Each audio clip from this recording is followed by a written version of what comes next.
Welcome to the video. The gang's all here. I'm doing this before I make the jewelry video. I've been asleep because I went to the leg wound. And after all this, I had to have, an anti-anxiety pill. And it kind of knocked me out. I'm drinking coffee. Well, they arrested him last night, but he's already back because the trash cans are brought up. And those ladies are not there. Ladies meaning his wife, his sister-in-law, or any kids to help. I'm gonna set this here and talk. I mean, I could try to point it at me, but it probably won't work. Let me try. We'll have jewelry tonight, I'm pretty sure. Is that gonna work? Yeah, I think that might work. I'm gonna sit right there and lean against the pillow. Hopefully that'll work. I don't know what I look like, y'all. I'm sorry. I've been asleep. After yesterday, you know, these people are wacko. So the video, the short one that's on, is that guy that knocked on our door. And if I can start remembering, he showed up yesterday hanging out on the patio in the back. I never saw him. Ruby saw him when she ran an errand. She had to go to her car. And she texted me and said that guy is lurking back there. So that was hours and hours he did that. Nobody came and bothered us.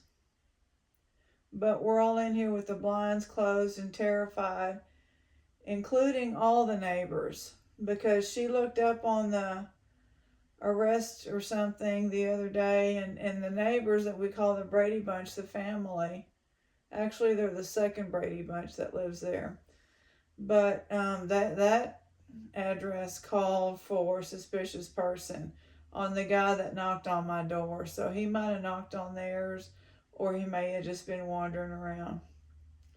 But the cops treat him real nice. No handcuffs. He gets to sit there on our property over there, which the first 10 feet in, I found out, is really the city's. But you have to maintain it. So he sat over there, and they gave him cigarettes, brand new package of Marlboros, and smoking and talking. He never quit talking, so I'm going to call him the talker. Meanwhile, yesterday, 7 cop cars showed up. 7. This is supposed to be a good neighborhood, but there ain't no good neighborhoods anymore, folks. I think everybody knows that. So I don't know who this guy is. I've never seen him. In the meantime, there was another guy that showed up in the front yard of these people, very nervous. I thought I'd seen him before, but I'm not sure. Then a car after 30 minutes came and got him. And then he went over to the porch or the bushes or somewhere, made 2 trips with tubs full of stuff. Probably this man put the tubs out with stuff in it, and they hauled it off. I just think everything's drugs. I think it's a big drug operation. Why are you going to have 7 cars for a guy that runs around and talks and shoots his mouth off and kicked his family out? I'm not buying it. But it's like they weren't afraid he was going to... They had their tasers. They were stationed in the yard, in our driveway, all over the place, watching the guy. They never cuffed him, the talker. They never put him in a car. They treated him with kid gloves. Had their tasers out like this. I'm pretty sure they were tasers. So we're thinking this crazy doesn't have a weapon, a gun. I'm sure he's got machetes and knives. He's probably got a mental health history, so he can't legally buy a gun, but that doesn't stop people. But he was married. He's been married to his wife, or the kids are 22, 24, something like that. I'm I'm pretty sure it's their kids because they're just as crazy looking as he is. I'm going to show you his mugshot in a minute. Okay, so all day, 7 cops. Then they huddled up and talked because they were trying to get him to come out. They had they were down in his garage with a megaphone. He didn't come out. So they took their little talker and they all left. And I'm like, okay. I told Ruby, I haven't been out to get some stuff. I have to check my car for something every day. I haven't told y'all that story, and I'm just not. Everything's okay, but anyway, I said I got to get to the car. Not to mention, I like to take the trash out. It helps my stamina. Take trash out, come back, do a little something. Go to the car, come back. Go check the mail, come back, you know. And in the evening I like to go around that little circle once. By the way, the tree people haven't heard. We haven't gotten an estimate on the pine. And the yard people. Miss MIA.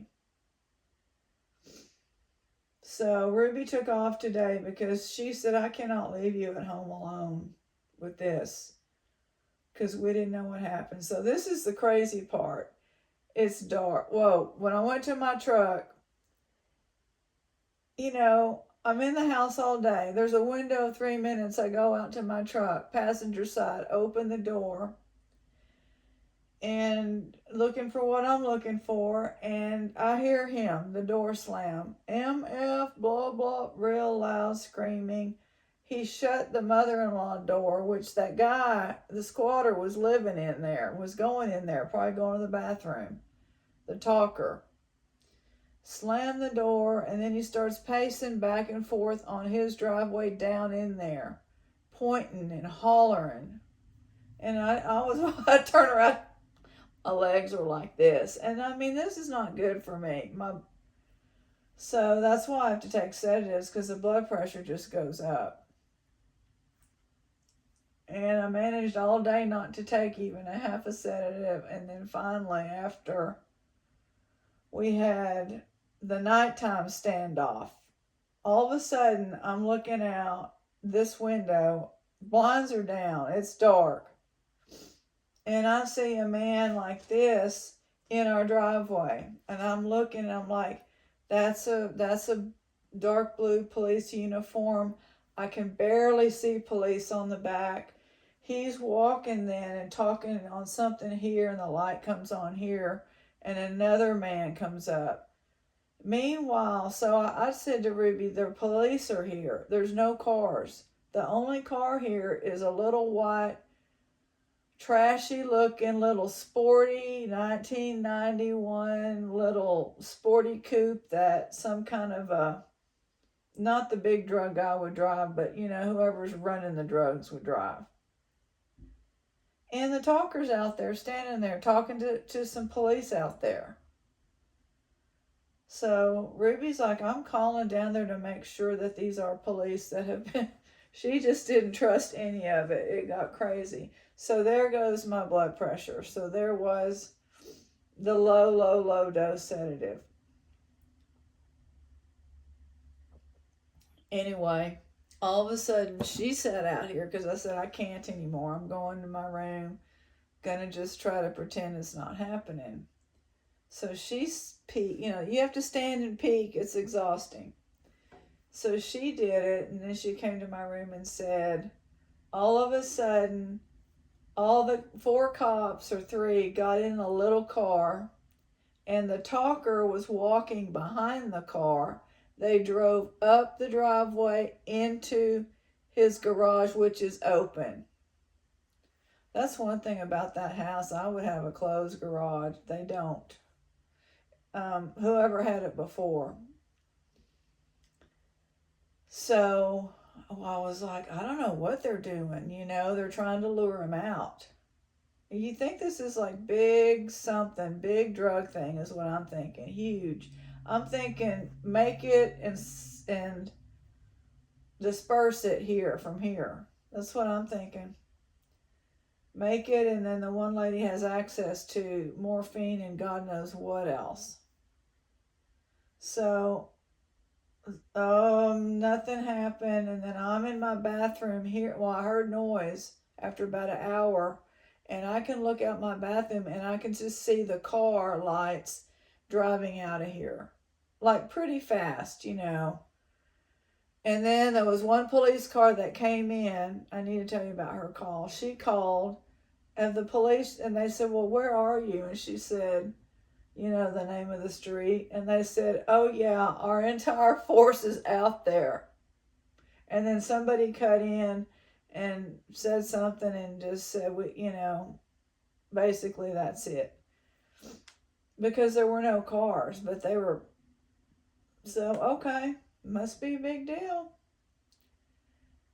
So the other cop car stayed, and I said, it's the kind of like when they have to sum up something, you know, or they're talking and it's the wreck is over, I only know about wrecks, you know, and I haven't been in one. I'm just saying, this is like a movie. It's not even like going to the bad part of, you know, there's no bad part of town, but you know what I mean, where crime used to happen. That would take 2 cars, not 7. Anyway, they left. So this morning, Ruby took me to the wound because I said they got him. There's no way he's still here. They would have people here standing around all night. They can't. I think the Brady bunch I think both of their parents are big shots in town of some sort.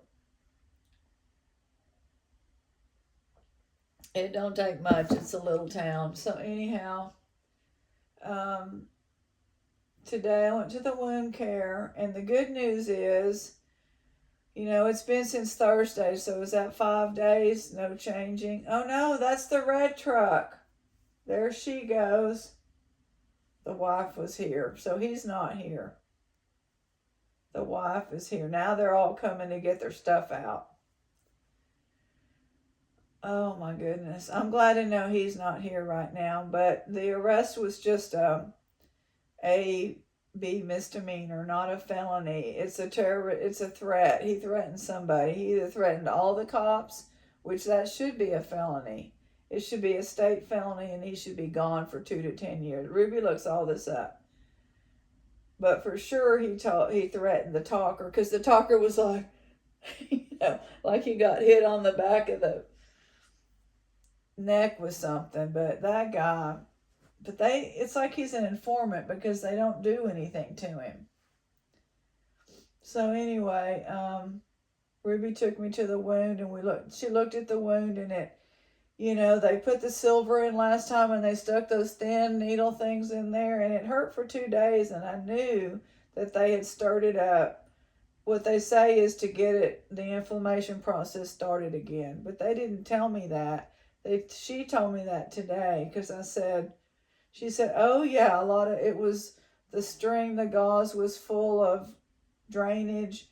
And then when she was cleaning, she pushed some stuff up and wiped. And she said, well, we're getting some gunk up. And I don't look. I said, great. She said that we hadn't gotten up before. I hadn't seen it. So anyway, when she cleaned it and did all that, she measured. Let me just get them. It's healed some, according to her. I hope she's measuring it correctly. It went from originally 3-point-something centimeters, which is still pretty big. 3-point-something centimeters is here. I don't know if I can't tell if I'm showing y'all. And then it got stubborn at 1.4. But she said it's between 1.3 and 1.2. So it's going that way. And this is a wound that goes the side of my leg. Just not straight in. It was like pus went in there and opened a pocket. And that's what this is. It's not the original injury. It's the pus pocket. So that's working, and I told her I couldn't wear that sock very much, but I wore it when I could, but I am on the water pill every day. and I am elevating the leg at night, just not real high, but just slightly. I'm about to show y'all. I'm gonna just get y'all back this way. Just in time. So anyway, that's good. So then Ruby, here he is. This is my neighbor, not the talker. Terrorist, it's some kind of a imminent threat, bodily, I don't know what it was. That's him. He's a big dude too, scary. Scary. He's already, it looks like he's still on the drugs. Even though, you know, I guess he had his bathrobe on. When I saw him, he had a white t-shirt. Oh, because it was the nighttime, yeah. This is after all day standoff. I feel sorry for him, actually. But, you know, he's actually nicer than these ladies. They're all a bunch of B's, B-I-T, all of them. All right, well, he's not here. I thought he was. He's going to probably be out after a little while, unless he threatened a police officer and they can actually, you know, lock him up for a while. If they do, I hope she tries to sell the house to get out, you know, and divorce him and give him half the money, and hopefully they just get out of here.